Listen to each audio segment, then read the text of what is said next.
So where you are right now is the entrance to our museum galleries. And the galleries have been designed in such a way that we have observed the way people visit museums.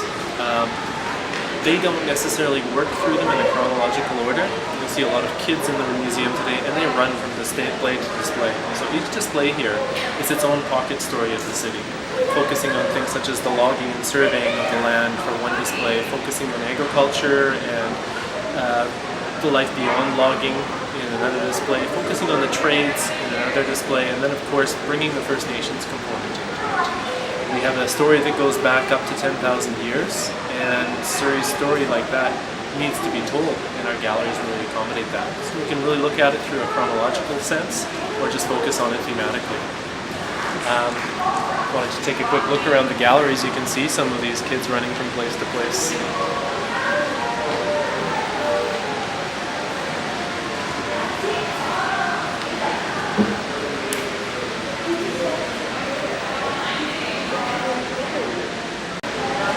The display on your right here is our First Nations display, and we have a few communities that have basically relationship to the area that's known as Surrey today.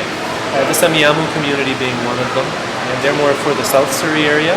We have the Kwantlen and the Katzie, which is more the north end of the area, but then we also see the Musqueam coming up from the mouth of the Fraser River to the Surrey area and then heading back down. So there's a large community which are all kind of part of what's called the Coast Salish community. And the display that we have here really focuses on the lives, the day-to-day lives of the people that are living within that community and their close relationship to the land, especially cedar. It was used for their clothing, it was used for transportation, it was used to process their food. It was basically used for everything. It was known as the Tree of Life. Across the hall over here, we have our logging and surveying display. Big Studebaker here, of course. Logging and surveying happened in Surrey the latter half of the 1850s into the 1860s.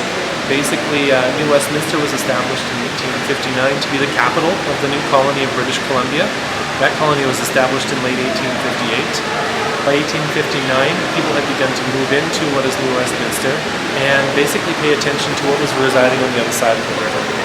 New Westminster was named after Westminster in England, and right across the river, the Thames River from Westminster, England, is the county of Surrey. So we have Surrey City here on the other side of the river.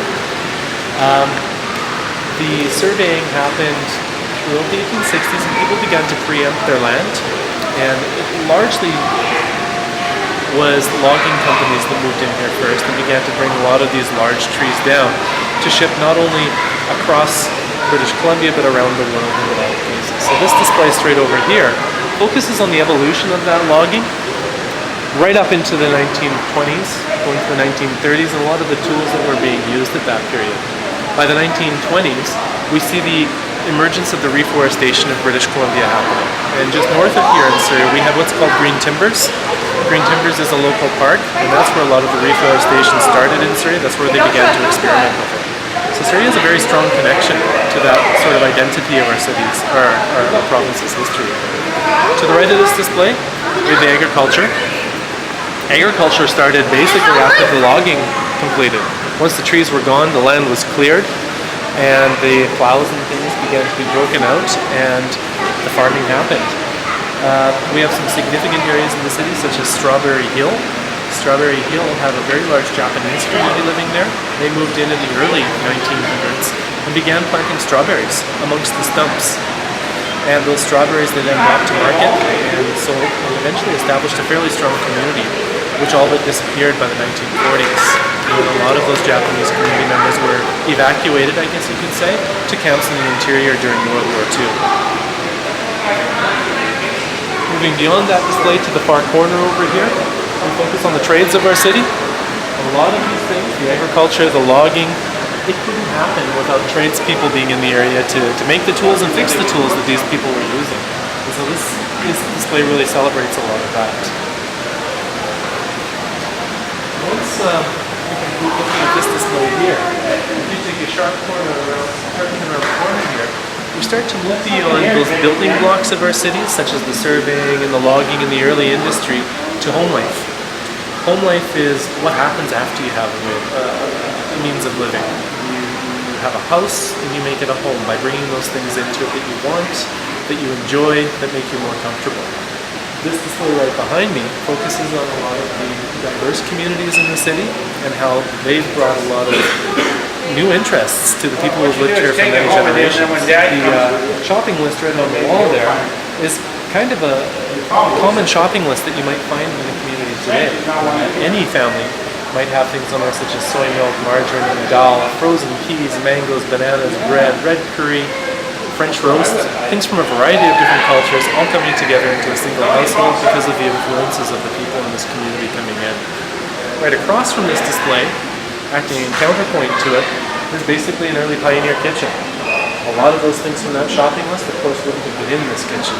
And it just gives people an opportunity to see how the city has changed over the years and see new things. Moving around to the back through here, we pass by a variety of different displays, focusing more along the home life, and then of course right behind you, if you do a sharp turn, there's our general store display, and that general store is focusing mostly around the 1920s era, the things that you might see in a home during the 1920s. Shifting over to here, we have two display cases which give us an opportunity to change over to the exhibits twice a year to tell different stories of the community that aren't always told. Currently we have the story of the Karen population in Surrey, and they're very new. They only arrived here in around 2006, and they were sponsored by the Canadian government to come over here as refugees. Many of the people from that community are from Burma, or their families are from Burma. Some of them were born in refugee camps in northern Thailand. Some of them lived there for as much as 35 years before they had an opportunity to come to Canada and start a new life. Many people, when they come into the Lower Mainland, one of the places they move to is Surrey because of the affordability and the ability that the city, the opportunities the city tries to create for these people when they come into the area. Social housing, social opportunities, a lot of social community groups that really support them when they come into the space. Moving along the back wall here, go a little bit more speedy, I suppose. We have, in the very back corner over there, the Community Celebrations exhibit. Surrey is alive throughout the year with celebrations. We have Canada Day, which isn't only a celebration for the Lower Mainland, for Surrey, but it really brings people from across the Lower Mainland in to have a great party here and have a lot of fun with their family. There are a lot of traditions that are celebrations that have been traditionally carrying on here for many generations now, many decades I guess you could say. One of them is the Cloverdale Rodeo. Happens every year in May, and we have a display that focuses a lot on that Cloverdale Rodeo. And of course you don't want to miss Fusion Fest. Fusion Fest is an opportunity, I think, for over 40 communities in Surrey to come together and celebrate their culture, mostly through food and through entertainment. The food is fantastic. And a lot of those communities we try to bring into the museum so that we can continue telling those stories. Just if you creep over to the left there, you can just get a quick look into our temporary exhibit gallery. That exhibit gallery changes over between 3 and 5 times a year, depending on the year, with new exhibits. The exhibit that's in there right now is Lego Myths and Muses. It gives us an opportunity to really bring a lot of families into this museum, have a lot of fun with Lego, and the Vancouver Lego Club helped us with that exhibit. Well, they did the exhibit largely, but then also, I guess you could say, tell a little bit of history using Lego. We researched the history of the myths, the muses, the history of the Mediterranean basin, and we rolled that into an exhibit that brings Lego to life using that history. Anything that we put in there, we made sure was somewhat authentic, or as authentic as we possibly could. But when it comes to the mythologies, of course, there are many different interpretations of those, and we would pick a single interpretation to tell those mythologies.